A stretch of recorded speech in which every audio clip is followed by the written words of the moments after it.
Отлично. Вот Сагадат Кабирович, Павел, вот как раз генеральный директор наш подключился. Приветствуем вас, Сагадат Кабирович. Здравствуйте. Рады, что сегодня мы с вами, вы с нами. Да, давайте еще подключаем видео. Участники. Всем хорошо видно меня, слышно меня. Есть реакции. Если вы знаете, в Zoom есть реакции. Похлопать, поднять большой палец. Если вы меня хорошо слышите, пожалуйста, сделайте любую реакцию. Если получится, сделайте реакцию такую виртуальную или реакцию, что вы слышите нас и вам хорошо слышно. Все замечательно, вижу реакции. Еще больше ручек, пожалуйста, чтобы видно было. Замечательно. Замечательно. Включаются камеры. И сейчас мы будем делать селфи. Как делается селфи? Просто сейчас смотрите в камеру, улыбаетесь. Очень важно. И я делаю принт-скрин экрана. И мы запечатлим и сделаем вот такую фотографию для всех нас, чтобы помнить об этой встрече. Ну что, все готовы? 1, 2, 3. Потом не удивляйтесь, если вы не улыбались. Если вы закрыли глаза, не удивляйтесь. Надо было улыбаться. Хорошо. Давайте сразу объясню несколько правил нашего участия. Смотрите, у нас много спикеров с Америки. Есть спикеры из Казахстана. Также участники со всего Казахстана, со всех регионов Казахстана. И очень важное правило. Пожалуйста, выключайте микрофон. Потому что бывают разные ситуации. Нужно будет сказать что-то детям, коллегам. И будет неприятно, если вас услышат. Также по возможности включайте камеру, чтобы мы видели, что вы с нами. И также, смотрите, у нас будут спикеры англоговорящие. И для удобства мы сделали синхронный перевод. У вас есть функция, посмотрите на свой компьютер, у вас есть функция, нарисован глобус и написано перевод. Все увидели эту функцию?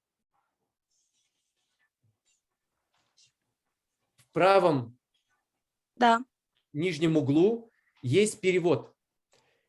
И вам нужно будет, когда будет говорить русский спикер, для американцев включают английский перевод и будут слышать все, что будет говориться на английском.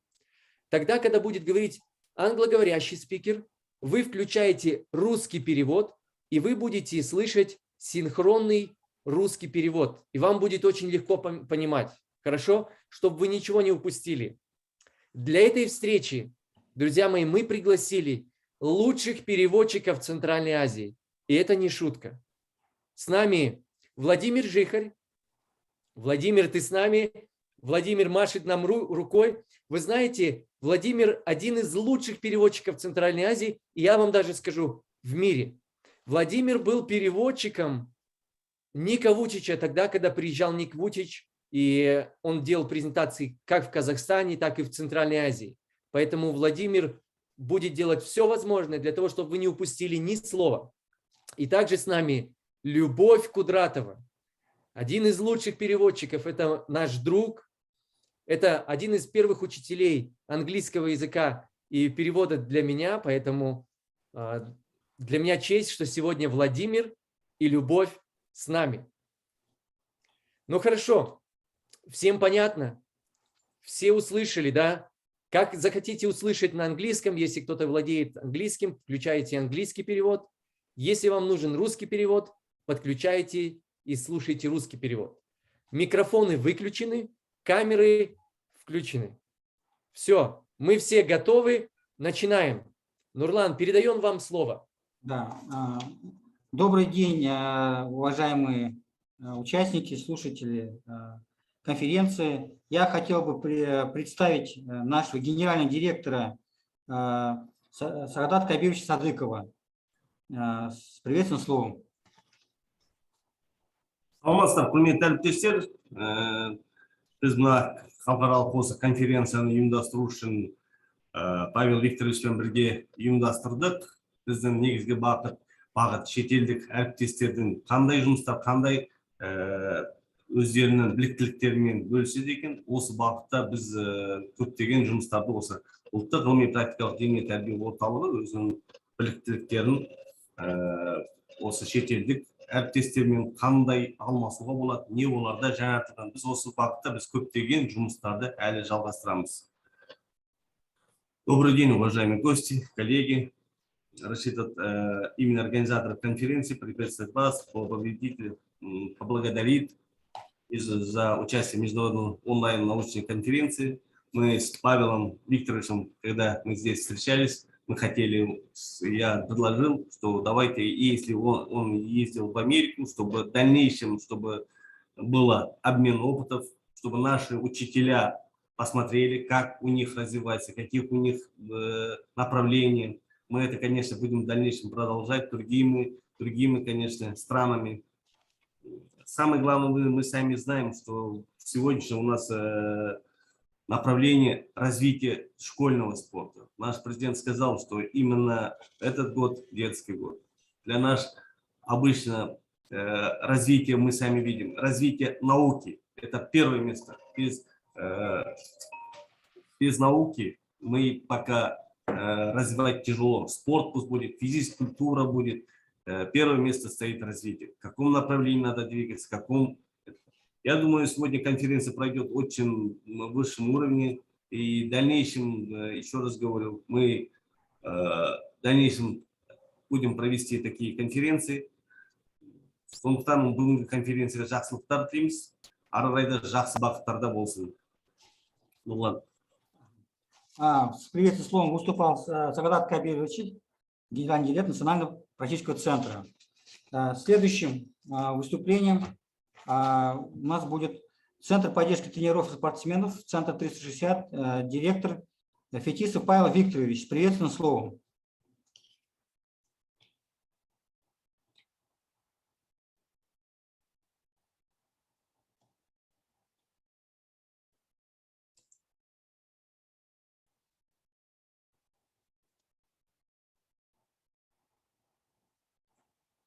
Микрофон нужно будет включить. Павел, не слышно вас.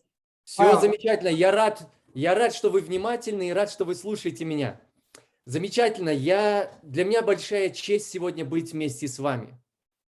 Потому что учителя физкультуры, преподаватели, те, кто отвечает за образование, это те люди, которые сегодня имеют очень сильное влияние. И знаете, я вам скажу, учитель физкультуры изменил мою жизнь. Представьте себе.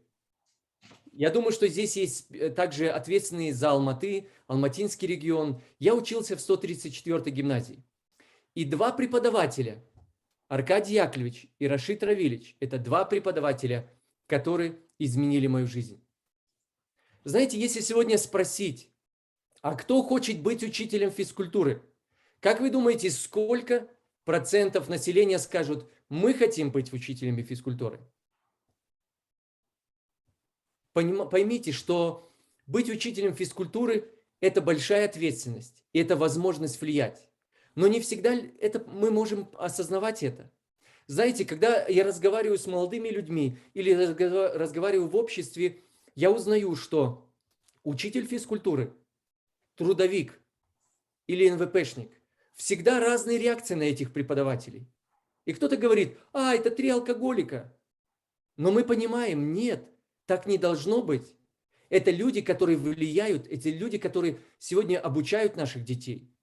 И для нас очень важно, чтобы каждый учитель физкультуры понимал, что он имеет влияние, что он имеет сильное влияние на детей, начиная со своего примера, то, как он ведет свою жизнь, как он разговаривает, какой образ жизни он ведет, также приучая молодых людей к спорту. Меня зовут Павел Фетисов. Вот моя замечательная семья, я очень люблю ее. И знаете, у меня все девочки в семье. Все девочки, даже собака в моей семье тоже девочка, да. И у меня 3 дочери. И как в нашем мусульманском контексте говорят, когда у тебя 3 дочери, ты сразу автоматически, да, идешь в рай. Вот я живу в раю среди своих девочек, и для меня это большое благословение. Коротко о себе. Я основатель и директор Центра 360. Центр, который работает с тренерами, спортсменами и учителями. Наше огромное желание влиять. Я также являюсь представителем и директором 3D-института в Казахстане, также вице-президент Федерации масс-рестлинга, бодибилдинга, Ассоциации стронгмена, тренер нашей сборной, воспитал несколько призеров и чемпионов мира, и также я международный судья. Поэтому, когда говоря о спорте, я имею основание говорить, потому что у меня есть опыт. У меня есть в этом опыт. Да? Наше видение, что мы хотим? Мы хотим увидеть Казахстан, преображенный и измененный. И мы хотим сделать это через влияние тренеров, преподавателей физической культуры и также профессиональных спортсменов. Тех людей, которые имеют сильный авторитет. Вы знаете, когда ребенок приходит домой, он говорит: папа, мама, мне завтра нужно встать в 6 утра. И приготовьте, пожалуйста, мне манную кашу. И родители удивляются и говорят: подожди, послушай, почему? Как так? Он говорит: тренер сказал. Тренер сказал, завтра у нас будет тренировка очень рано, и нам нужно будет встать, покушать манную кашу и быть уже вовремя к 7 часам. И родители могут удивиться и сказать: как так? Мы тебе на протяжении 10, 12, 15 лет говорим вставать раньше, кушать манную кашу, ты нас не слушаешь. Но когда он говорит: учитель или тренер сказал, потому что тренера имеют авторитет. И знаете, тренера, учителя, они проводят больше времени с детьми, чем иногда родители. Поэтому мы понимаем, что нам важно влиять, помогать, развиваться учителям, тренерам, для того, чтобы они были достойным и хорошим примером. Чтобы никто не сказал: а, это учитель физкультуры, а, это те вот, кто-то там, кто ведет нехороший образ жизни. Нет, это хороший пример. Поэтому наш центр, он создан для того, чтобы помогать, развивать тренеров, спортсменов, учителей. Мы сегодня проводим различные семинары, встречи, семейные уикенды, разные 3D-курсы. Также проводим физиологическую и психологическую реабилитацию. Также работаем с профессиональными спортсменами, атлетами, готовя их к международным соревнованиям по нескольким видам спорта. А также мы проводим преподавание для людей с разными способностями. Знаете, у нас есть такое направление all ability спорт, то есть спорт для людей с разными возможностями. Многие говорят, это люди с ограниченными возможностями. И когда мы говорим о паралимпийских видах спорта, но мы не называем их люди с ограниченными возможностями. Мы говорим, что это люди с разными возможностями. Поэтому мы с вами имеем разные возможности. И каждый из нас имеет возможность сегодня иметь влияние. Поэтому, друзья мои, сегодня то время, когда мы вместе с вами будем учиться, будем разговаривать и будем слушать спикеров, которые имеют огромный опыт за своими плечами. Поэтому передаю слово, спасибо, Нурлан, передаю слово вам. Следующее слово предоставляется нашему гостю из США Марк Холл, директор Международного 3D-института обучения в 3 измерениях. Время отводится 20 минут. Марк Холл, please. И мы сейчас все переключаемся на перевод, русский перевод, чтобы слышать все на русском. What a joy to be able to be a part of this. I am just honored to be able to travel around the world to engage with the most influential people in a culture, the teacher and the coach. I serve as the international director for the 3D Institute.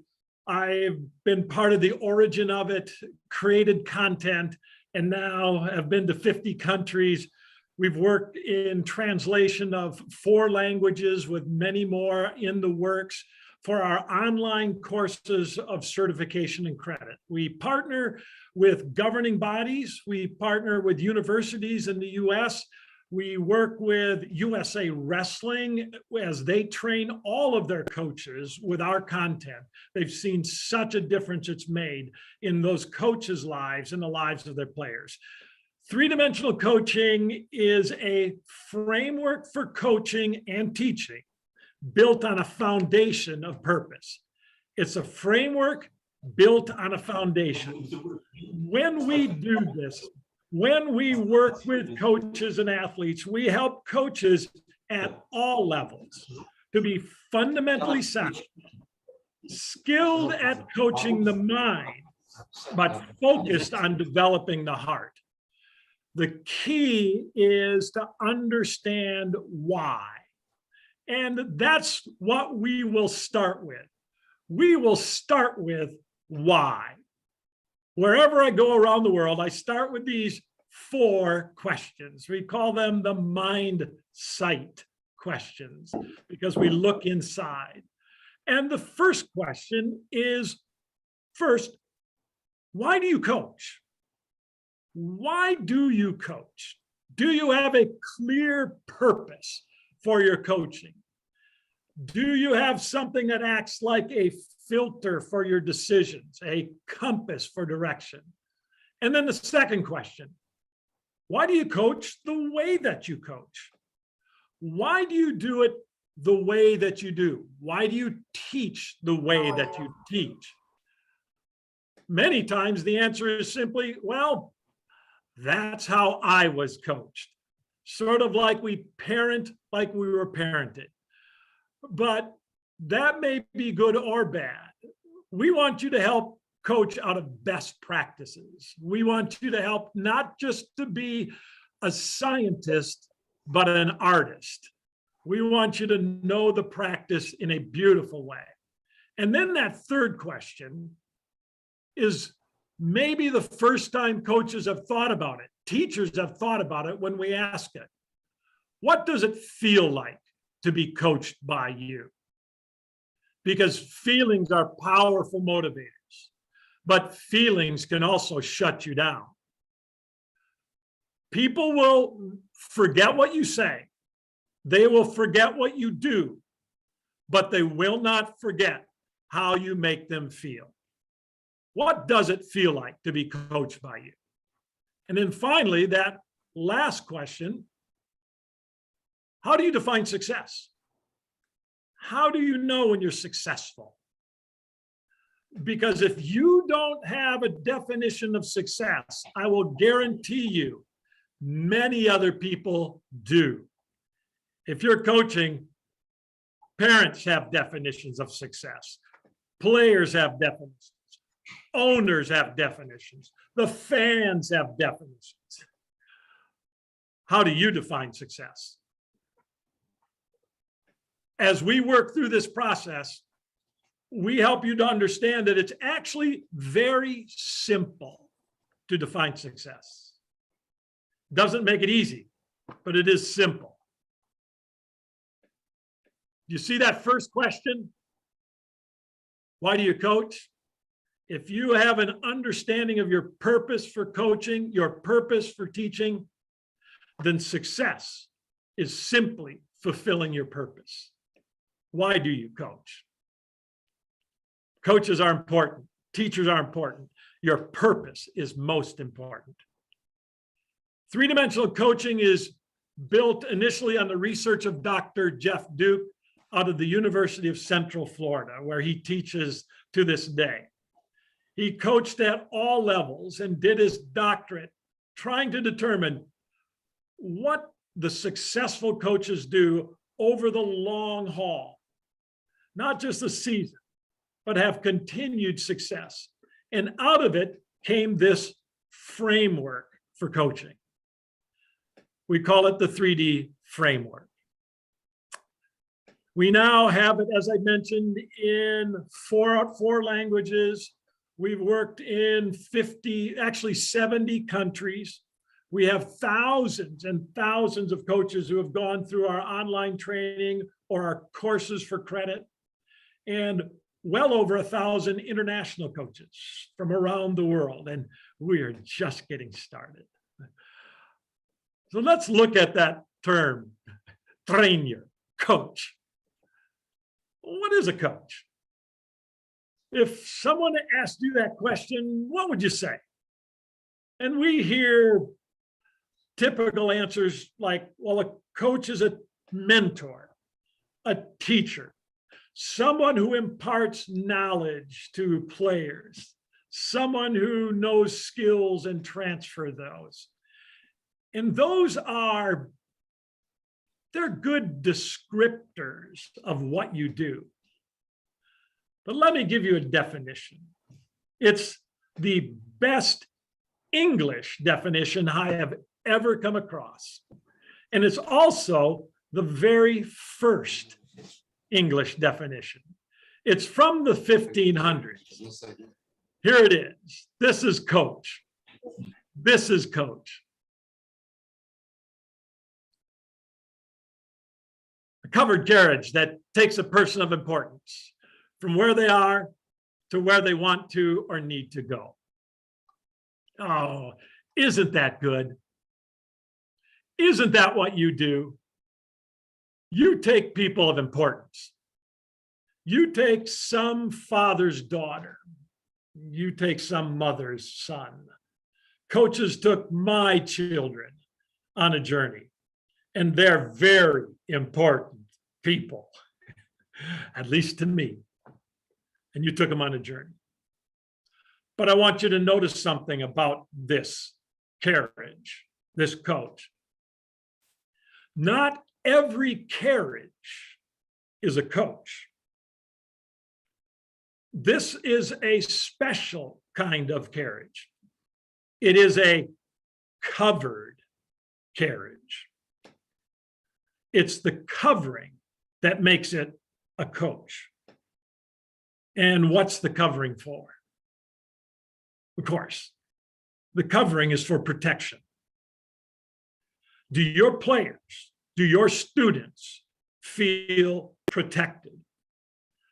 Psychological security is the #1 indicator of long-term happiness and success in a job, in a classroom, on a team. Because if you don't feel protected as an adult, as an employee, as a student, as a child, if you don't feel protected, then you have to self-protect.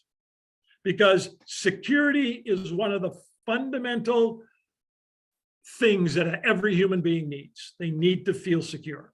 When I feel secure, I can take risks to learn. But if I don't, I have to self-protect, and it eliminates the risks necessary for learning. Are you a covered carriage? Are you a coach? Because if your players, your students, your employees don't feel protected, then you're not a coach. You may be a disseminator of information and technique, but you're not a coach. You're not a coach. So let's take a look at that framework. Here is our 3D framework that helps you to be fundamentally sound, skilled at coaching the mind, and focused on developing the heart. These are the 3 aspects of a coach, of a player, and of a coach. Every player you have, every student you have is a 3-dimensional being. A mental, physical, and spiritual being. And not to coach, not to teach in all 3 dimensions is by definition to not get the best out of them. So let's take a quick look at these 3 dimensions. Here's the first dimension.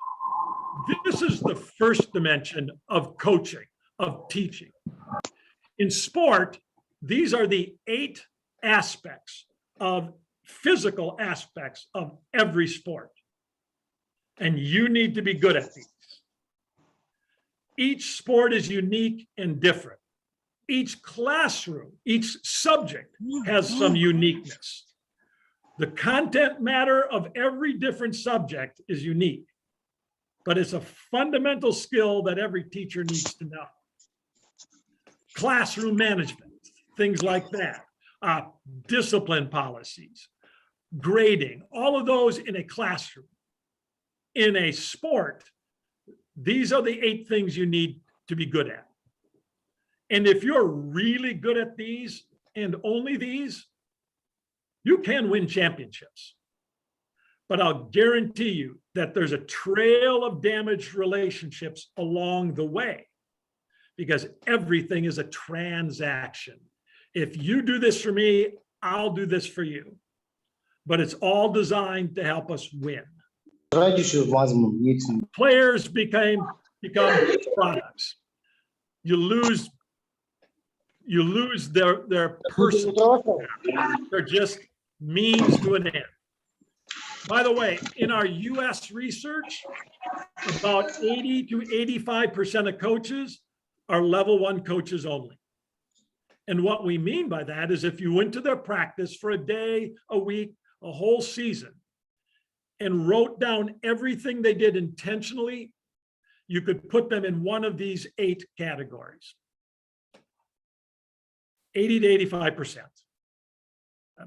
That doesn't mean they don't care about the other things. It means they have no strategies to coach them. So let's look at the second dimension, the mind, the psychology, which is really just the study of human relationships, the relationships with others and the relationship with myself.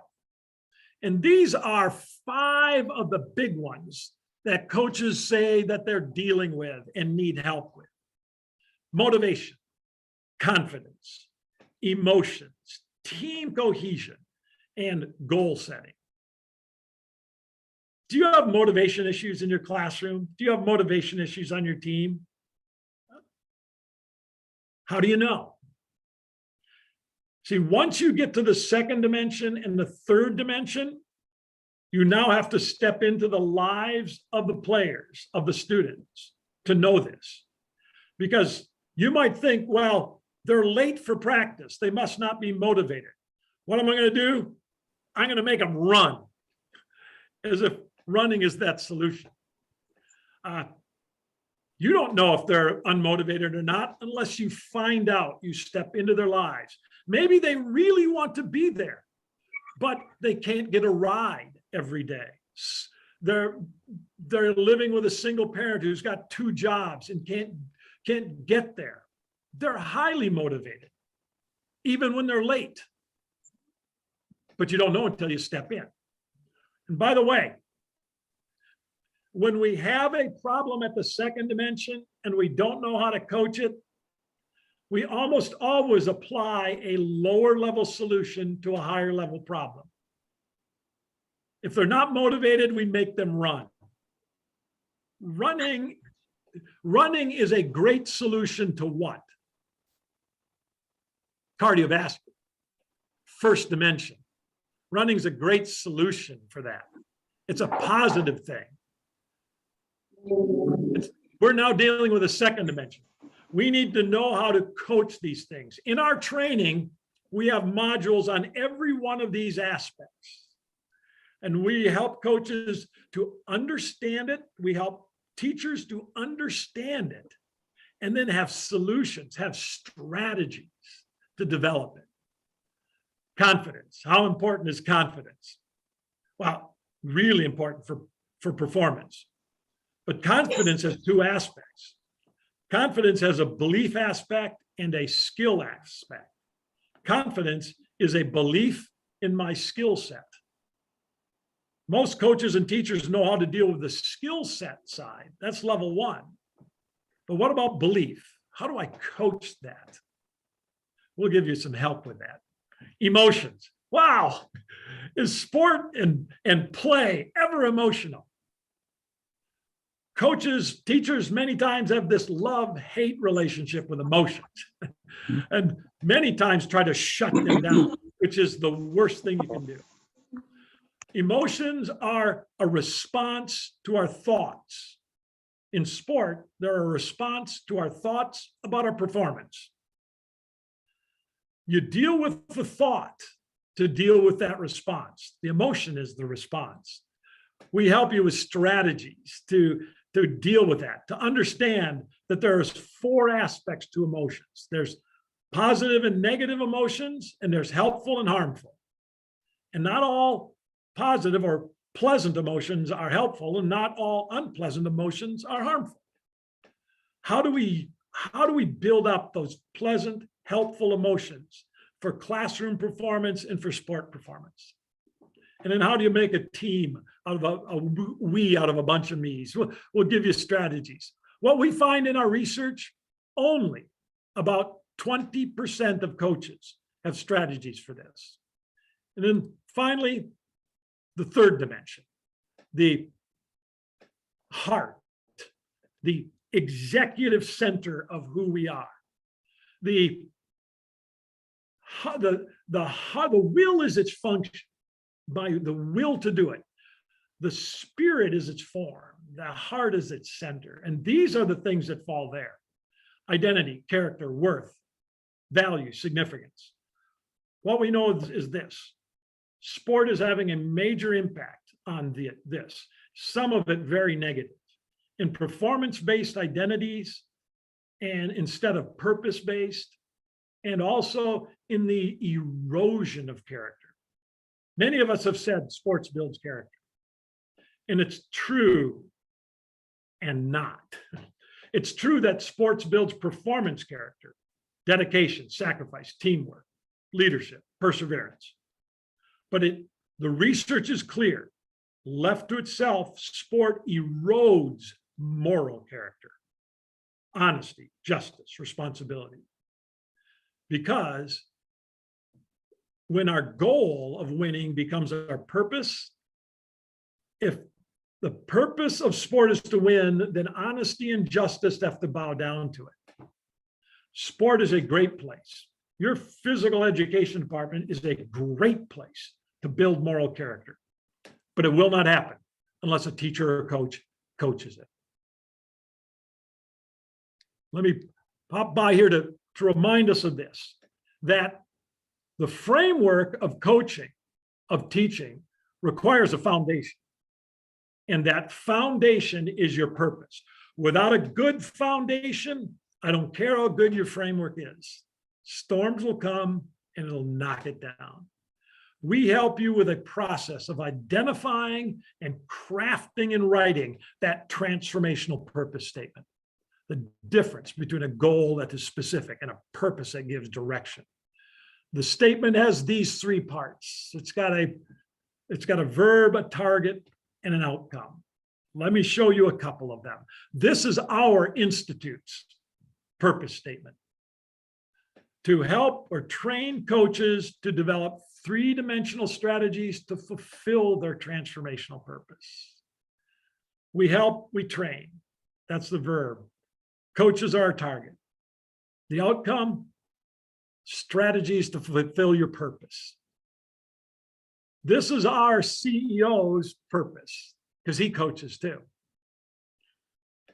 Notice the verb: to inspire. The target are the athletes. The purpose: boy, joy in sport and life, enjoying the journey. So, as I wrap up, do you have a purpose for your teaching and coaching? Yes or no? Or not yet? Do you have strategies to fulfill those? Yes or no? Or not yet? Because you will leave a legacy. What will you leave? That's the power. We look forward. That's just a short overview of three-dimensional coaching. I have come up against my time frame, and I want to honor the rest of the speakers as well. So thank you for allowing me to share. I look forward to being in your country, maybe with you, maybe next month, as I'm looking at some flights. Thanks again for allowing me to share.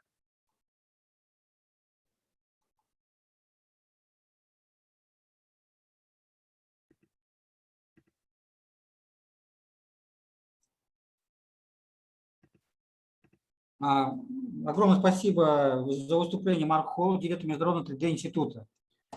Следующим спикером у нас объявляется Мэтт Конвей, США, профессиональный тренер по баскетболу, американскому футболу и директор спортивной программы в международной школе QSI города Нур-Султан. Уилл Конвей, пожалуйста.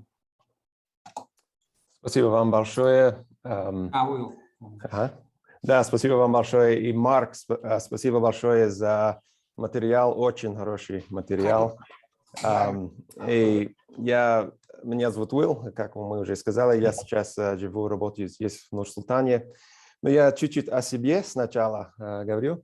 Я родился в штат Алабама на юге в Америке. И сейчас живу в Казахстане. И я извиняюсь перед вами за то, что мой русский не очень хороший, но я надеюсь, что все будет понятно.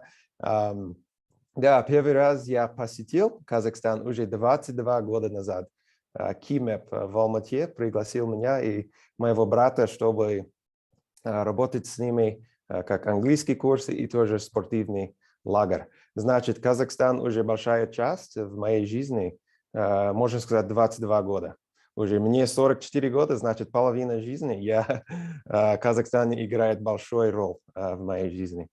И я сам директор частного фонда здесь, в Нур-Султане, преподаватель английского языка. И тоже, как мы уже сказали, я тренер по баскетболу и по американскому футболу. И мы уже слышали, что мы, как тренеры и как учителя, мы влияем на других людей. И это огромная привилегия, но это тоже большая ответственность. И я хотел бы чуть-чуть говорить с вами об этом сегодня. У меня есть два наблюдения, то, что я заметил здесь, именно в Казахстане, где я хотел бы, чтобы мы все развивались, чтобы мы все стали лучше, особенно связано со спортом, как тренеры. Первое наблюдение.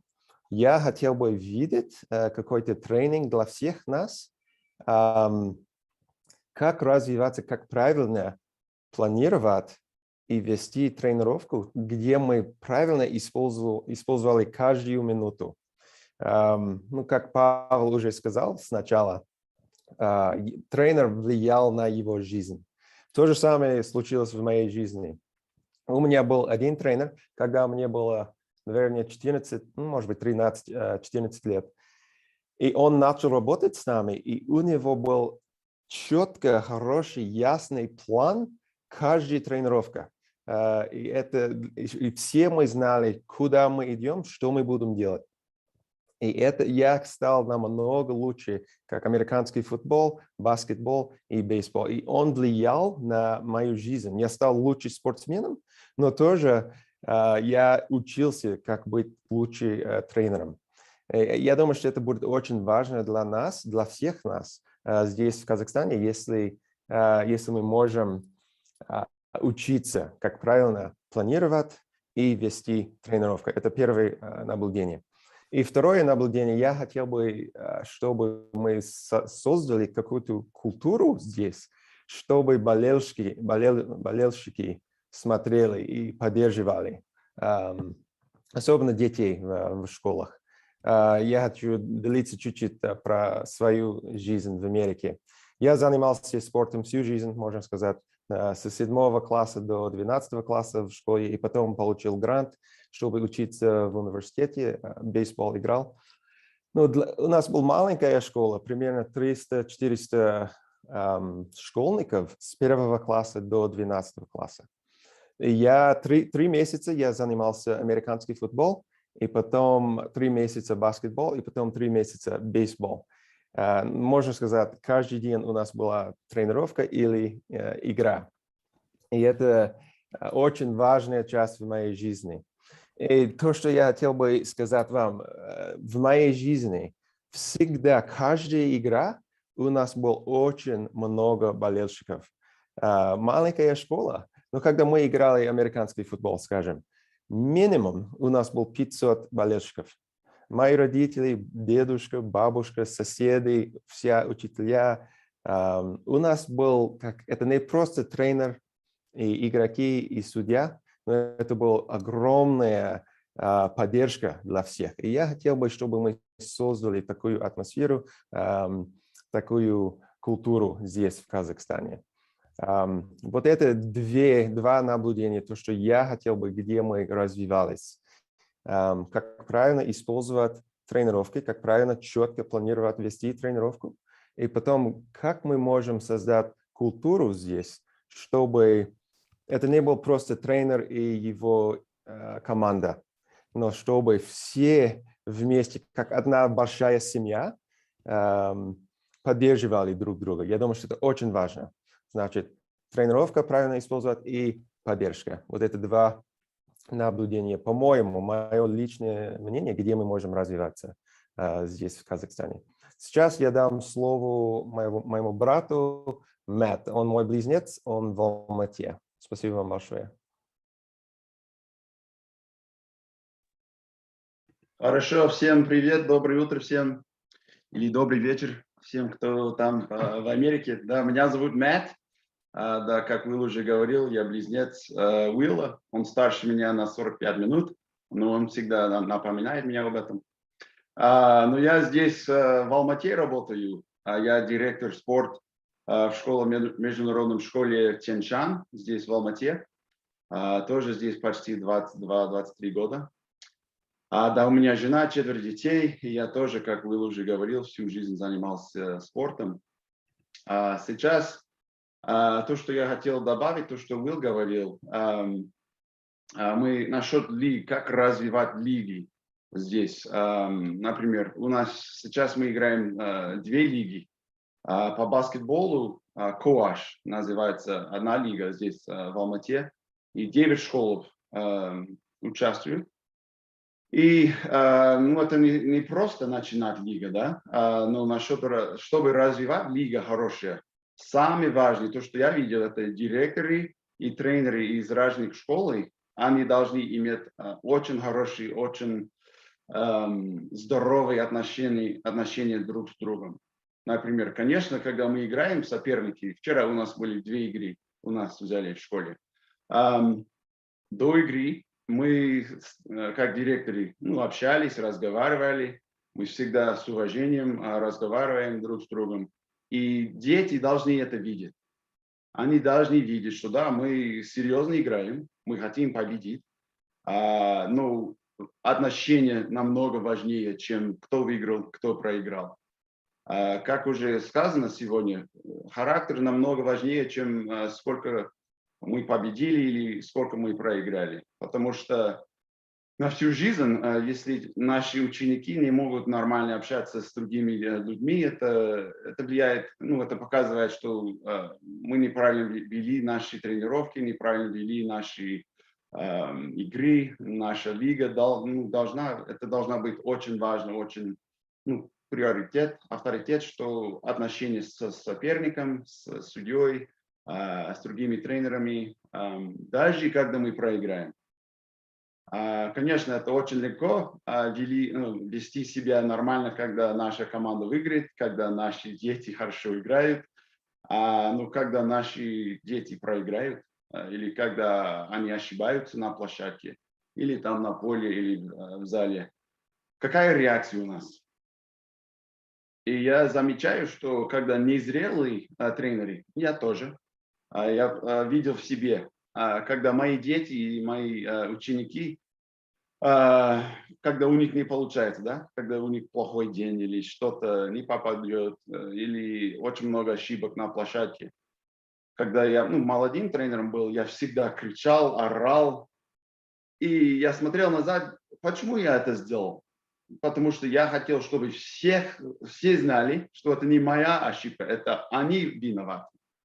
Мы как тренеры, мы должны взять на себя ответственность. Наши дети должны это видеть, болельщики должны это видеть. Когда мы ошибаемся, мы должны признаваться. Я думаю, что да, это очень-очень важно, чтобы дети видели, что значит быть тренером, что значит быть настоящим мужиком, что значит быть лидером. Это не значит, что мы совершенны. Это значит, что да, когда мы ошибаемся, мы признаемся. Смотри, это я виноват. Вы не готовы были играть против эту сильную команду. Они должны видеть, что мы возьмем на себя ответственность. Что еще хотел добавить? Может, придется мне сказать на английском. Positive coaching versus negative criticism. Так, я постараюсь на русском. То, что тренеры, мы или можем быть, как мы мотивируем, мотивация какая у нас, чтобы ученики лучше играли. Мы или можем кричать на них, чтобы им стыдно стало, и чтобы они лучше играли. Иногда мы так думаем. Но я заметил, это обычно не работает. Это не помогает. Наоборот, это вредно. Как мы можем по-другому? Мне кажется, мы можем ободрять игроки. Мы можем, да, конечно, тренер должен показать то, что игрок хорошо делает, и он должен это постоянно заметить. Даже если у игрока было очень много ошибок во время игры, наверное, он что-то хорошо сделал. Конечно, надо фокусировать на это сначала. Потом, мы, конечно, мы можем корректировать и показать, как они могут лучше играть, как они должны развивать навыки или что-то. Но если мы только показываем что-то негатив, мальчик или девочка, конечно, это им сложно. Тренер только показывает, только говорит, что я плохо сделал. Каждый день то же самое. Ты это не сделал правильно, ты это не сделала. И это влияет. Конечно, мотивация и желание падает, дух падает. И я, к сожалению, это часто вижу. И мы стараемся изменить эту культуру. В нашей школе у нас все разные нации здесь у нас из Южной Африки, казаки, канадцы, американцы, разные нации здесь тренируются. И, конечно, у всех разный опыт. Но мы стараемся строить культуру, что ободрение намного важнее. Ну, это то, что я хотел добавить сегодня. Спасибо за то, что вы дали мне слово. И я очень благодарен за возможность быть с вами сегодня. Спасибо.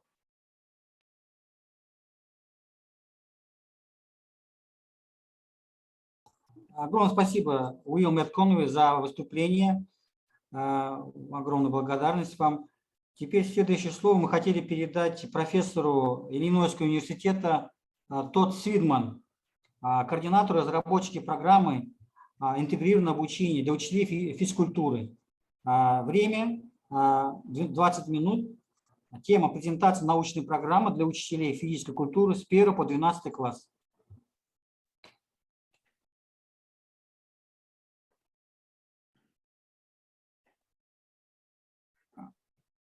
Павел, Тодд Свидман. Да, тот подключается, и также с ним. Эрик Маклей, он профессор тоже. Эрик Маклей, да, еще подключается, профессор Иллинойского колледжа. Ага. Тодд Свидман, профессор, please. Good morning. My name is Todd Swetman. I currently serve as the leadership consultant to the athletic department at Illinois College in Jacksonville, Illinois. In the past, I've taught physical education and math in public schools, and I've also coached for 23 years. I also served as a professor of education at Illinois College.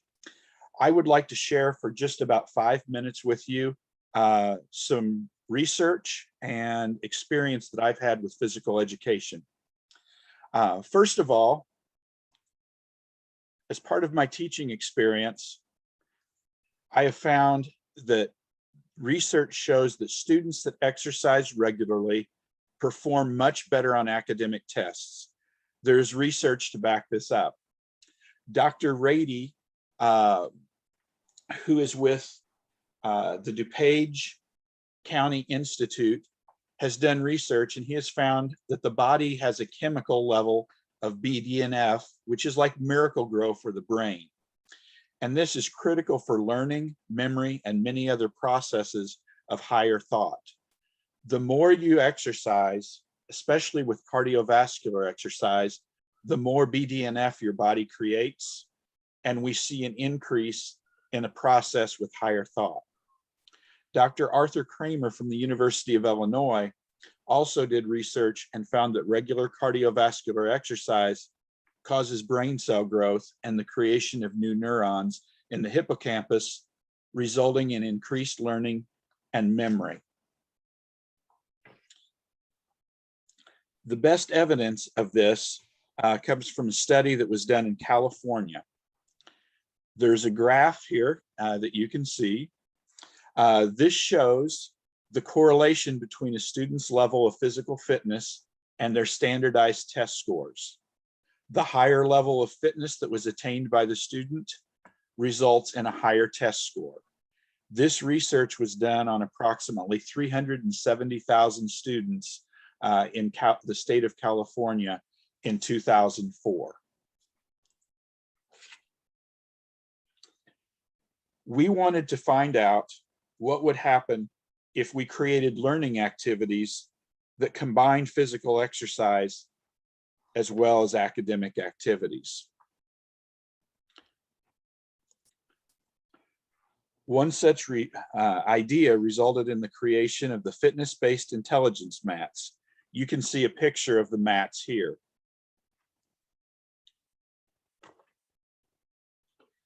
We had some students introduced to the mats. They had never used the mats before, and they wanted to demonstrate how the mats could be used to integrate physical education with some academic work. So the first student is 12 years old, and he used the mats to demonstrate his ability to show knowledge of the multiples of 3 in math. So he is jumping on the multiples of 3. So he's done 3, 6, 9, 12, 15, 18, and 21. The second example is the use of spelling. And this student is jumping on letters on the mats to demonstrate his ability to spell words that rhyme and all end with S and the letters S and H. The fitness mats can also be used to teach agility and cardiovascular conditioning. And here's an example of a student using the mats just for agility exercises and quickness exercises. And here's another example of 2 students doing a similar activity, but in unison. And you could have an entire class participate at the same time with activities such as these.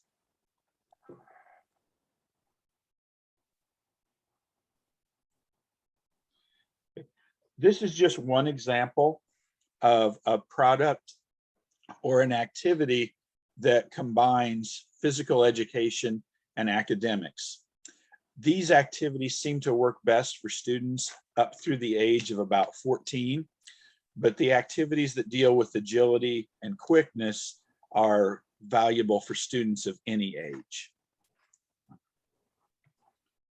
We are in the process right now of printing these mats with the Russian alphabet so that the mats and the activities could be used with students that speak Russian or speak other languages. I want to turn the rest of the presentation over to one of my colleagues at Illinois College. We would be very willing at the college to partner with you and demonstrate other methods of integrating physical education and academics. We've used these to teach adding and subtracting of integers using rope ladders, scavenger hunts for test review, playing wiffle ball to review for a spelling test, relay races that are involved with spelling and reading and some other activities. But at this time, I would just like to thank you and turn the presentation over to Eric, who will share a little bit more about developing a physical education program that would run throughout your school district or your school system. Thank you.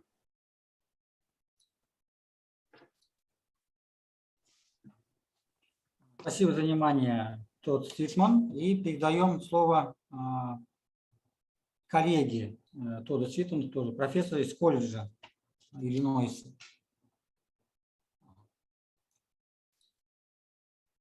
Эрик Маклей.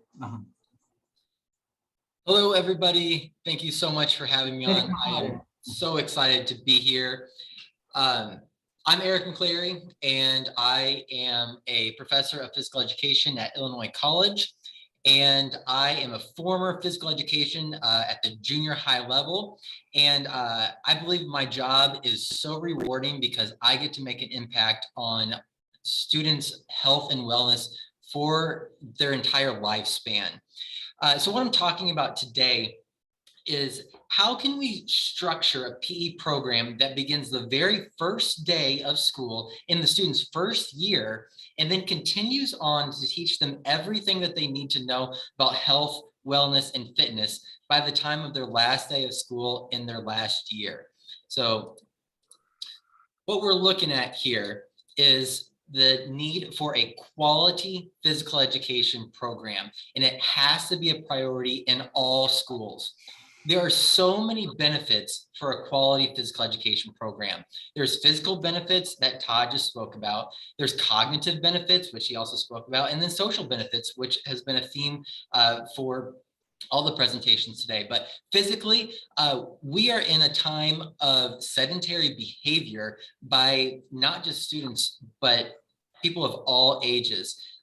People are on their phones all the time, playing video games. They are going out and eating fast food multiple times a week, and obesity has really become a crisis worldwide. So physical education, or quality physical education, is a great way to combat this obesity epidemic. So there's also many cognitive benefits. As Todd said, the more physical activity that students have, the better they perform academically. And also physical activity has lots of mental benefits, such as reducing anxiety and depression. And then finally, these social benefits. Students in a quality physical education program learn to work as a team, they communicate with each other, they develop leadership skills, and all of these will be taken outside of the classroom into their daily lives and into their careers. So the way that we get our structure here in America is we have governing bodies at the national level and at the state level. Our national organization is called the Society of Health and Physical Education, and we abbreviate that as SHAPE. It's SHAPE America. SHAPE America was founded in 1885, and it's really defined how the profession operates since that time. SHAPE America holds annual conferences where thousands of PE teachers come together to share ideas and best practices. And we collaborate together to create standards and grade level outcomes that all PE teachers are then able to use. Now, there's also state organizations that are a branch off of the national organization. Every state has their own branch. And in my state, it's the Illinois Association of Health, Physical Education, Recreation, and Dance. Now, states get to choose whether they completely adopt the standards from the national organization and keep them exactly as they are, or they adapt them to meet the needs of that individual state. Illinois is one of the states that has chosen to adapt them to meet the needs of the students in the individual state, but they are a direct correlation from the national organization's original standards. So they're very much related, just with a few tiny differences here and there.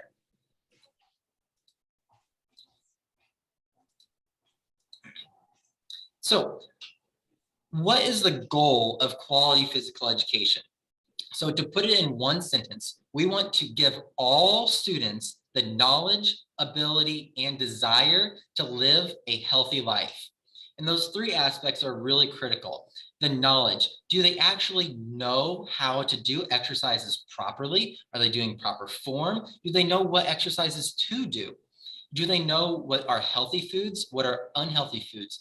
How much of a portion should they be eating? What are great fruits and vegetables that they should be eating? Okay. There's also the ability component. Us as physical educations oftentimes are experts in the ability. We teach students how to actually do the physical activities correctly. If we're teaching a push-up, we teach them correct form. If we are teaching yoga poses, again, we teach them how to do everything correctly, so they're going to get the health benefits and they don't potentially harm themselves while doing it. And then more than ever, physical education teachers are getting at the desire. Do students want to engage in healthy habits? We're kind of facing an uphill battle again with all the screen time, with the cell phones and video games and TV. We have to make sure our students want to do physical activity outside of the classroom as well. We can do everything we possibly can inside of the classroom to get them fit and healthy, but unless we get them to want to engage in healthy habits outside of the classroom, then our impact is only going to be so much. So we really focus on getting students motivated to live a healthy life. So I apologize that this picture did not translate. There's a couple others that didn't translate, but what we're looking at here are the Illinois state goals, okay? And so, like I said, Illinois adapted the national standards to fit the needs for Illinois students, okay? And Illinois actually has standards for all school subjects like social studies, math, reading, science, everything, and physical education is incorporated into that. The PE and health standards happen to be state goals 19 through 24. And what you're looking at here is state goal 19. The state goal for here is to acquire movement and motor skills and understand concepts necessary to engage in moderate to vigorous physical activity. Okay, so we have the goal, then we have the rationale or why it's important. And then we break it down into age groups of early elementary, late elementary, junior high, early high school, and high school. So teachers at every level know what they should be looking for at each different level. What we're looking at here are state or grade level descriptors from that same goal. Okay, so again, it's state goal 19. Now we're looking at specific descriptors that teachers can look for to determine whether the students have met the goal or they have not met the goal. Again, it's broken down in age groups. So kindergarten, first grade, second grade, all the way up through high school. So our state curriculum has given us clear things to look for to determine whether our students have met the goals or they need more time to reach their goal.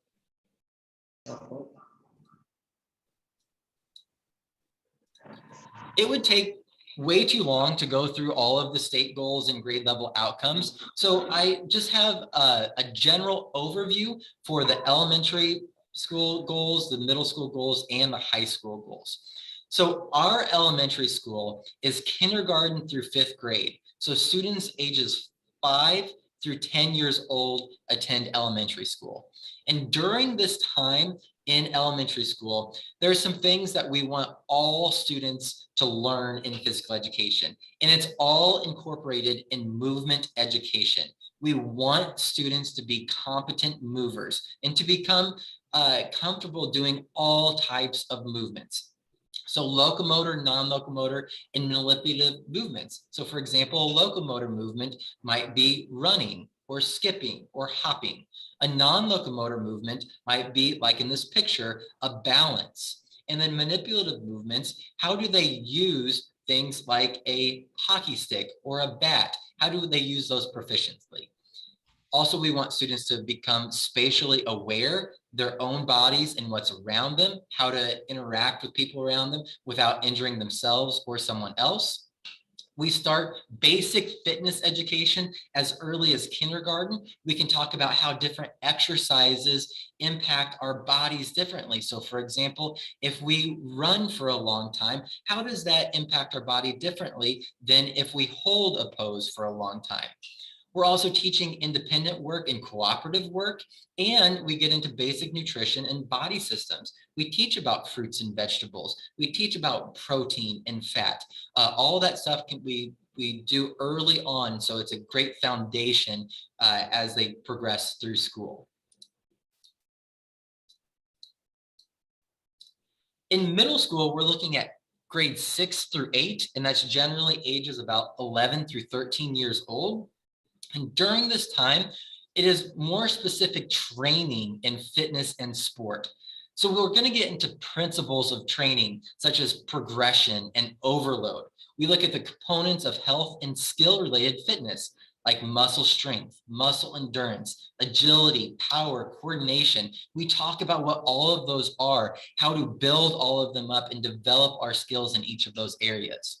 We also really dive into goal setting. This is an important time to learn how to set appropriate goals and track our progress to those goals and determine whether we are able to reach those goals or if we need a little bit more time or to adapt what goal we had developed. We also continue to hit on sportsmanship and teamwork during this time.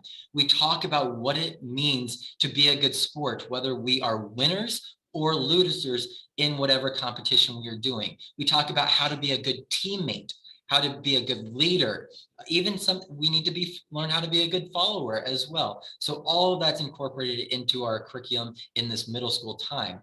And then we get into individual skills and strategies of both individual and team sports. Individual sports, potentially like golf or tennis or badminton. Team sports, you might do flag football, basketball, soccer, football. We get into skills, strategies, and tactics of all of these so the students can be competent in all of these different areas. And then at the high school level, we're generally looking at grade 9 through 12, ages about 14 to 17 years old. During this time, it's all about personalization and implementation. The students should have learned movement education. They should have learned the basics of all of the activities, sports, and fitness that we want them to know. Now it's time for them to determine what is right for them. Okay, so they get to choose and design fitness programs based on their own goals. They analyze the effects of those fitness programs. Then they evaluate the fitness behaviors and health outcomes. Are they effective? If I do this, what will happen to my fitness? Will it increase or will it decrease? They also get to engage in individual and team sports that correlate with their health goals. So they determine those health goals and choose activities that correlate with those goals. And they get to investigate health choices and link them to the physical and mental well-being.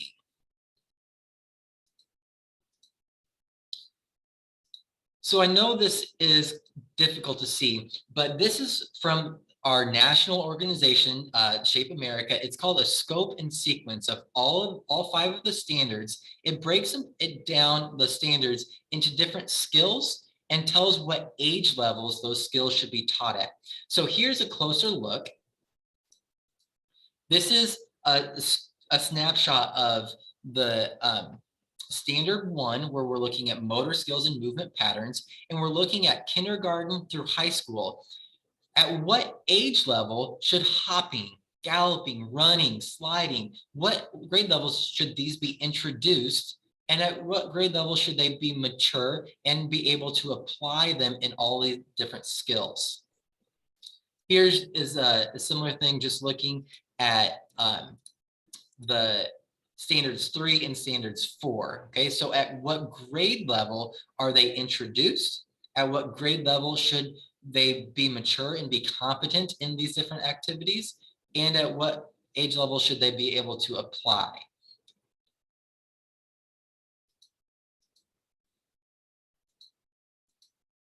So I've been talking about standards developed from our national organization to our state organization, but there's also a curriculum map and methods that interact with the standards. So the standards, what I've been talking about, that is what you are required to teach, okay? And what grade level you have to teach it at. Now we take the standards and we develop a curriculum map.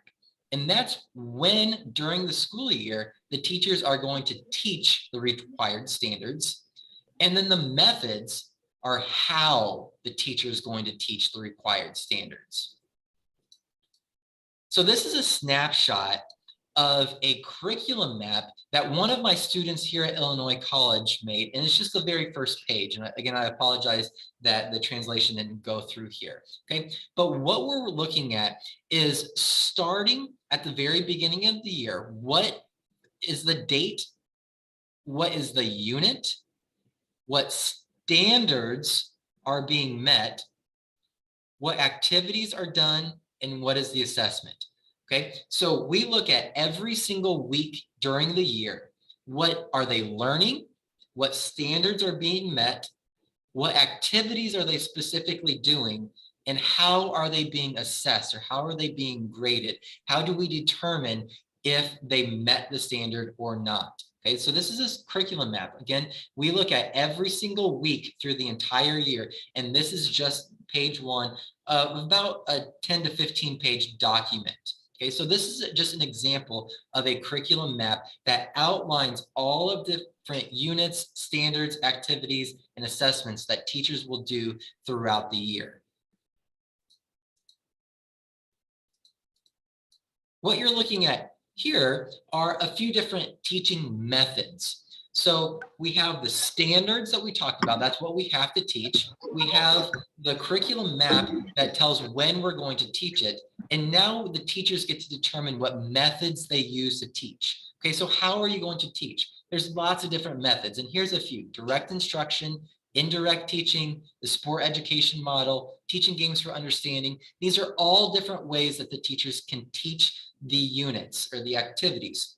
Some activities are better for certain methods, others are better with other methods. It's really up to the teacher to determine what method works best for them and for their students at any given opportunity.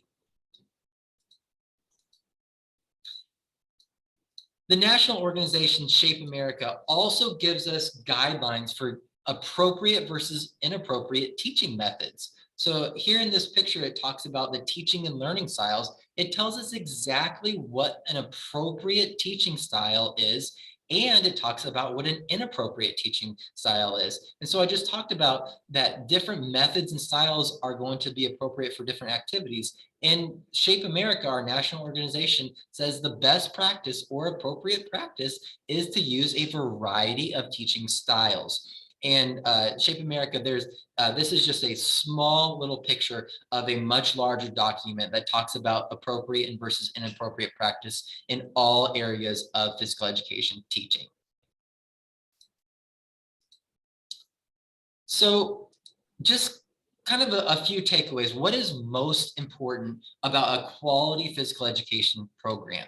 Number one, teachers should be highly qualified and very motivated to teach physical education. They need to be experts in both the physical education content and pedagogy, which basically is how to teach. So they need to be experts on body system, how the body works, how different foods impact the body, how different exercises impact the body. What are the best exercises for our students to do at different age levels? This is stuff that our teachers need to be an expert in. And they also need to be an expert in how to teach our students the best way possible. Number two, students need to be empowered to make health decisions. So going back to that motivation factor, we as teachers need to empower our students to make these healthy choices and to motivate them to do it outside of school. Again, if we don't empower them to make these health decisions in school, they're not going to do it outside of school. And that is when it's most important.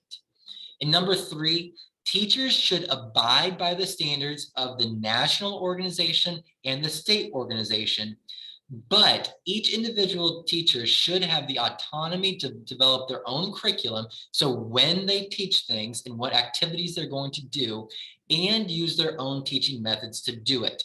If as a state or like us in the US or Illinois become too rigid with our teachers, it stifles creativity. So teachers need to have some autonomy in developing their own curriculum and their own methods based on the standards. This ensures that all teachers are teaching the same standards. So all students are learning what they need to know, but teachers are doing it in a way that is best for them and their students.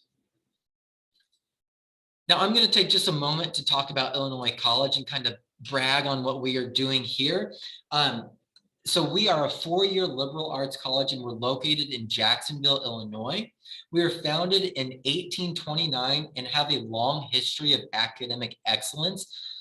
There's about 1,200 students here, and we offer numerous areas of study, from English to history to political science to biology to chemistry. We have many, many different majors. Physical education is one of those majors.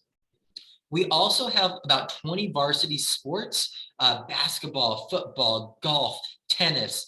There's many, many varsity sports where our athletes are very, very successful. We've had a number of national champion athletes come from our school. You can also see in our pictures, we have historic architecture in our buildings and also cutting edge facilities for our students and faculties to use. And we also finally prioritize experiential learning, where our students get to engage in research with our faculty, and we strongly encourage our students to study abroad. We have lots of partnerships around the world, and we would love to have a really strong partnership with you all in Kazakhstan. And our saying here at IC is, where students graduate ready. And that's talking about they are ready to make an impact on the world. And finally, here's my information. Again, my name is Eric McClary. I'm an instructor of physical education at Illinois College. And here's my contact information. Again, thank you so much for giving me this opportunity to speak with you all. And I look forward to further interactions.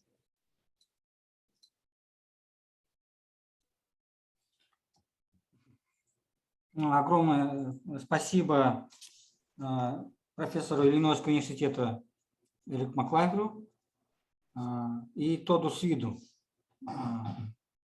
за продуктивное выступление.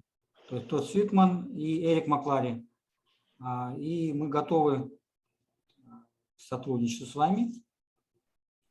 Следующее. Мы даем слово Вениамину Горелову, координатору спортивных программ International Leadership Development Foundation. Международный опыт в сфере спорта. Время 10 минут. Пожалуйста. Приветствую всех участников конференции. Меня зовут Вениамин Горелов. Спасибо за возможность быть на этой конференции. Я сегодня живу в Грасси-Оранж, Южной Калифорнии, и являюсь региональным представителем Международного фонда развития лидеров в Средней Азии. В свое время, когда я жил в Казахстане, в Алматы, несколько лет я работал в Государственном фонде развития молодежной политики при аппарате Акима города Алматы.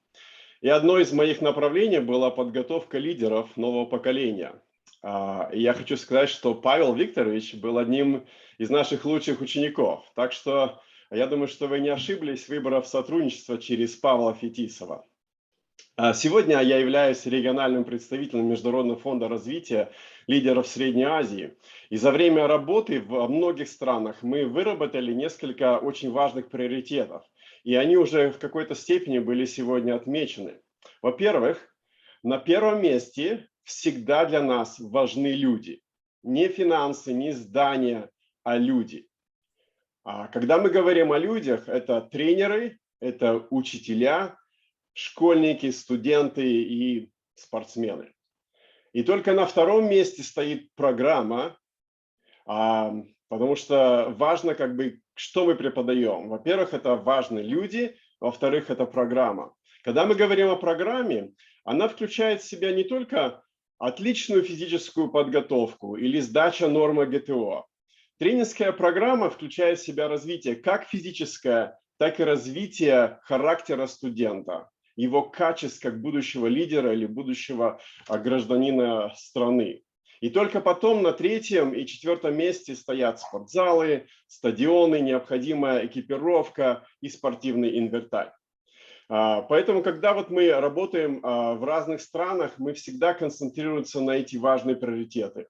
Во-первых, для нас важны люди, с кем мы работаем, кто эти люди, как эти люди влияют на других людей. В частности, вы как преподаватели или Министерство образования, как влияет на преподавателей на студентов, на школьников.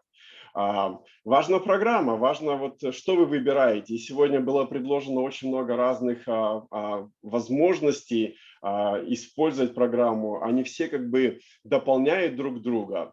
И поэтому как бы со своей стороны мы готовы предоставить необходимые тренерские ресурсы, возможно, в развитии баскетбола или футбола, где мы могли бы сотрудничать и включить это в программу либо школы, либо это может быть дополнительная программа, как тренерская программа, как это делается здесь, в Америке.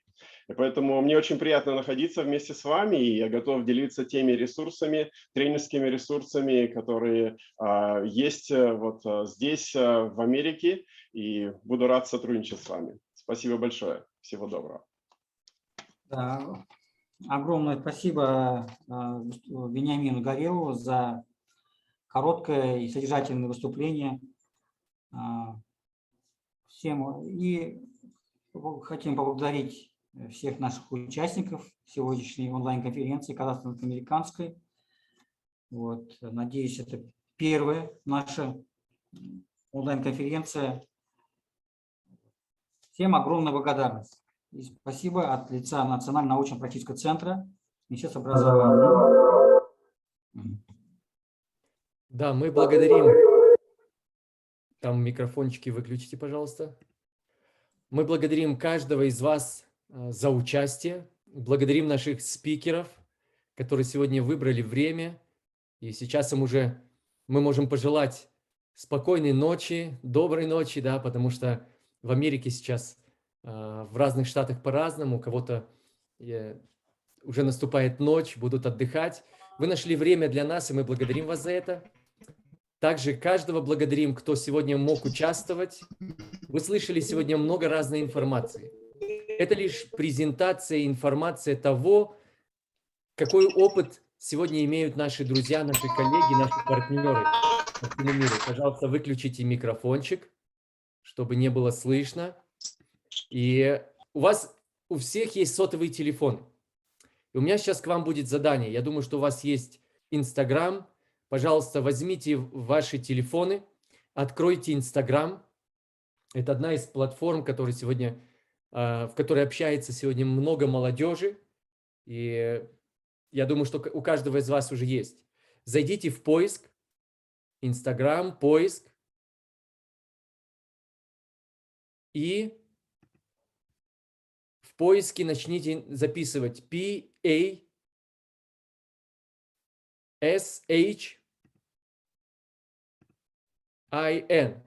И вы увидите Паш in KZ. Павел Фетисов. Это моя страница в Инстаграм. Можете подписаться, потому что здесь будут новости. Новости тех семинаров, конференций, которые мы будем проводить как Центр 360 в партнерстве с нашими друзьями. И это очень важно. Также в чат я скину вам информацию о нашем центре. И сейчас вы можете посмотреть короткую презентацию, короткое видео того, что делает наш центр, работая с тренерами и спортсменами.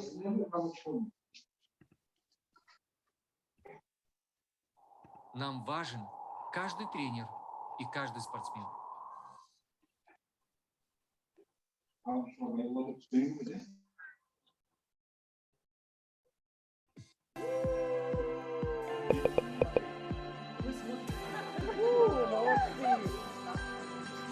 Коуч 360 – это центр развития и поддержки тренеров и спортсменов. Это сильная платформа, которая влияет на тренеров и преображает их.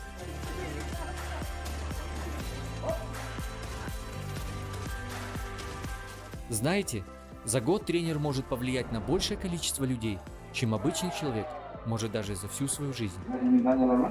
И вы можете вспомнить слова, когда ваш ребенок приходит домой и говорит: «Тренер сказал». Все, что говорит тренер, имеет сильное влияние. Наше огромное желание – влиять на тренеров и спортсменов, чтобы они развивались не только физически, но и духовно, морально, социально, чтобы они были хорошим примером для общества. Мы хотим, чтобы тренер был на 100% вовлечен в свою семью, чтобы он на 100% выполнял качественно свою работу, чтобы на 100% он был хорошим примером для общества. Наше огромное желание влиять на спортивную культуру, образ мышления и профессионализм.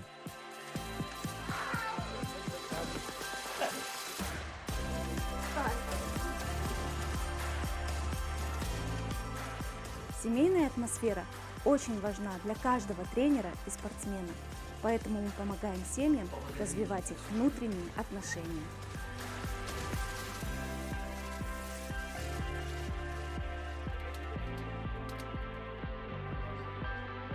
Мы хотим увидеть Казахстан преображенный и измененный через влияние тренеров и спортсменов. Нам важен каждый тренер и каждый спортсмен. Нам важен каждый тренер, каждый спортсмен, а также каждый учитель физической культуры.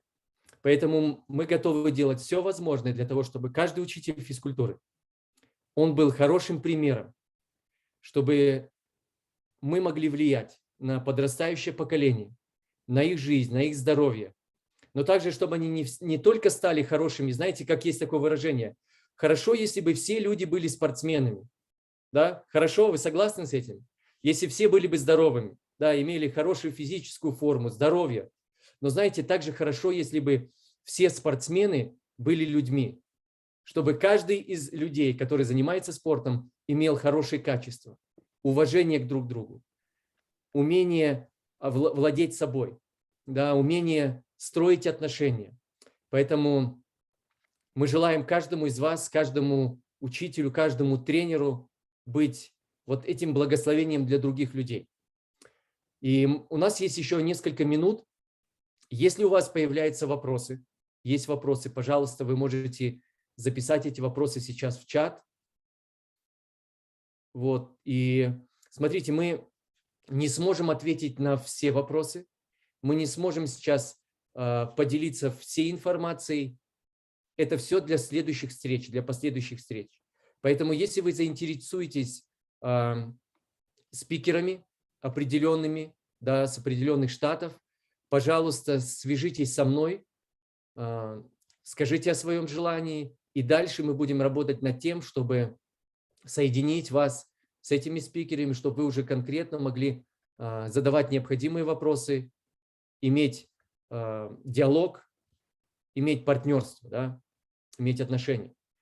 Вот. Также сейчас, может быть, Нурлан, если вам присылали вопросы, или у вас есть несколько вопросов, или пожеланий каких-то, вы можете сейчас сказать, и мы будем завершать нашу встречу.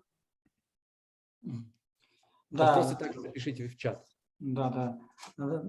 Уважаемые слушатели, если есть какие-то вопросы к нашим спикерам из Америки, то, пожалуйста, пишите в чат или обращайтесь, вы можете задать вопросы по тем темам, очень интересным лекциям, которые были сегодня сказаны. Вы можете написать непосредственно в чат или задать сейчас вопросы. Вот. Ну и от себя лично хотел поблагодарить Павла, нашего вице-Сагадата Кабировича, директора Генерального национального научно-практического центра, что мы организовываем такой первый казахстано-американский форум в области физической культуры и спорта. Я считаю, это начало нашего американско-казахстанского сотрудничества, и оно должно дальше развиваться. Есть на чем работать, тем более система подготовки физической культуры, спорта США, ну, вообще в мире у американцев считается одна из лучших систем. И для нас это честь и гордость быть на этой онлайн-конференции. И это достаточно интересные были методики, рассказаны двумя профессорами Иллинойского университета. Это огромный для нас опыт в плане международного сотрудничества. Всем спасибо за внимание. Да, и еще несколько таких моментов. Смотрите, касательно вопросов, которые есть слайды и все остальное. Это принадлежит непосредственно спикерам. Я буду разговаривать. Если они позволят, я вышлю эти слайды. Если нет, это их, и в последующем они дальше будут работать. И касательно также Марк Холл, мы планируем приезд Марка Холла в мае месяце, в начале, где-то в конце мая, и мы проведем здесь несколько презентаций в Алматы, поэтому также можем проработать, если ваш центр тоже подключится к нескольким встречам, соберем учителей и так далее, да? Павел, все хорошо, да. Я хотел добавить еще раз, да, к вашим словам. Хотел бы, чтобы все вопросы, которые есть у слушателей, все обращались к нам как организаторам конференции Национальный научно-практический центр физической культуры и Министерства образования.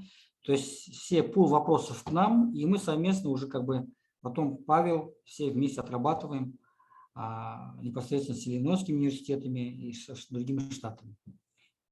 Спасибо за внимание. Да, и тут был вопрос касательно адаптивных видов спорта. Да, у нас есть партнеры в Британии, в Америке, которые занимаются именно адаптивными видами спорта. И, как я говорил, в нашем центре есть направление All Ability спорт. Это спорт для людей с разными возможностями, поэтому мы тоже работаем в этом направлении. Да, и будем сотрудничать в этом. Да, можете уже связываться через Инстаграм со мной, через другие источники. Ну хорошо, давайте мы сделаем тогда финальное селфи. Улыбнемся. Пожалуйста, сейчас включите все свои камеры. Очень важно включить все свои камеры. Смотрю, настроение улучшилось у кого-то кто-то грустить начал. Не грустите, все будет хорошо. Мы развиваемся шаг за шагом. Ну что, друзья, все готовы к селфи, последнему селфи? Улыбочку, улыбаемся. И 3-4. Раз, два, три. Раз, два. И теперь я переверну на следующую страницу, чтобы все попали в кадр. Улыбаемся. Приготовились. 3-4. Потом не говорите, что вас не фотографировали. Отлично, отлично. Все, друзья мои. Коллеги, спасибо огромное за это время. Для нас честь было посвятить это время. Можете включить микрофоны и все 3-4 сказать спасибо. Всем пока, всем хорошего дня. Спасибо вам большое. Спасибо за интересную информацию. Благодарим. Спасибо. Thank you very much. Спасибо большое. Спасибо большое. Thank you. Thank you very much. Goodbye. Да, мы можем остаться нашими спикерами, у кого есть возможность. Так, подведем итог. И также руководство центра, если вы останетесь здесь, также переговорим с вами. Да, вот Малик Шахмедович остался. Малик Шахмедович, вопросы, какие предложения? Айнур. Нет, вопросов нет. Всем большое спасибо. Как у нас говорят, все вопросы, предложения в письменном виде в 3 экземплярах. Ваша заявка будет рассмотрена в течение 3 недель после ее получения.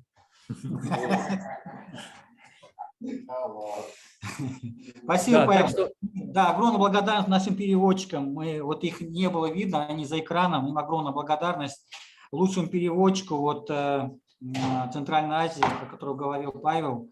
Ему огромная благодарность и любовь за синхронный перевод. Владимир, Любовь, огромное спасибо вам. Это было потрясающе. Мы не пропустили ни одного слова из того, что говорили наши спикеры. Поэтому рады сотрудничать с вами.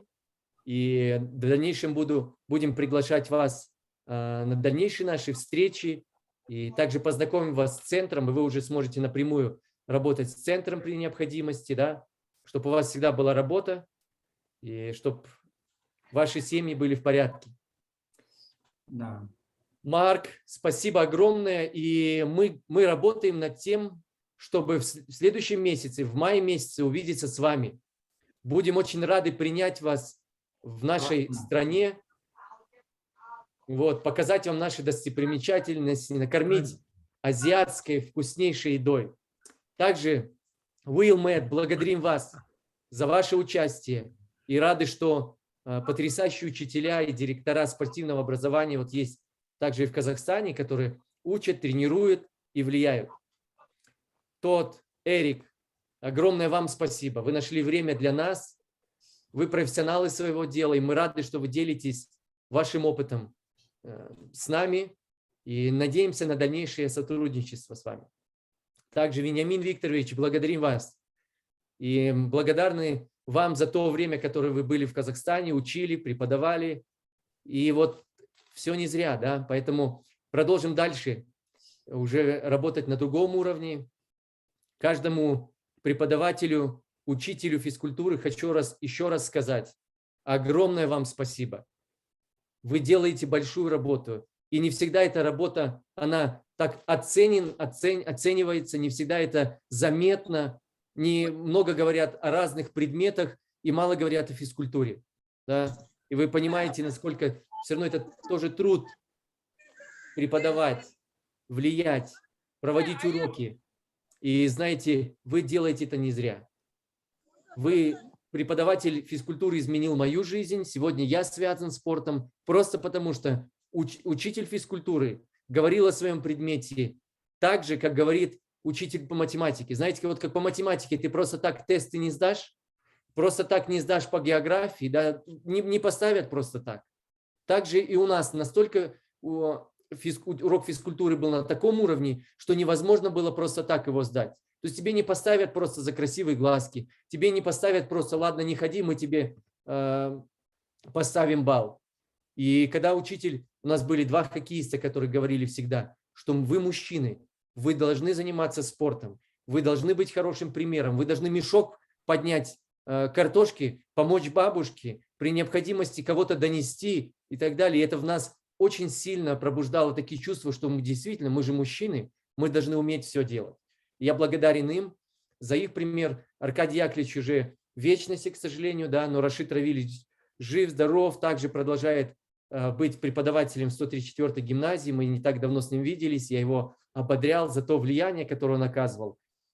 Поэтому мы должны оставить след в истории, да, и мы можем это сделать.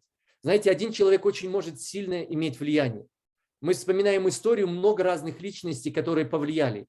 И есть личности, о которых мы вспоминаем, и не всегда с радостью, да. Иногда, когда говорим о Гитлере, о каких-то других, вот с каким-то таким огорчением, что один человек, но столько успел натворить. Но есть также личности, которые изменили ход истории. И иногда мать Тереза или какие-то личности, ученые, которые сегодня проявили что-то, сделали что-то, что влияет на всех нас. Поэтому мое пожелание вам: оставьте след в истории. Оставляйте след. Можно наследить, а можно оставить след. Поэтому мое пожелание вам: оставляйте добрый, хороший след и хороший пример в жизнях ваших учеников, ваших детей и всего народа Казахстана. Все, всем хорошего дня, плодотворной недели. Мы с вами на связи и благодарим вас за все, что вы делаете. Также благодарим спикеров и отпускаем вас спокойной ночи. Отдыхайте, набирайте сил, потому что завтра будет работа. Спасибо большое. До свидания. Спасибо. Всего доброго. Всем спасибо.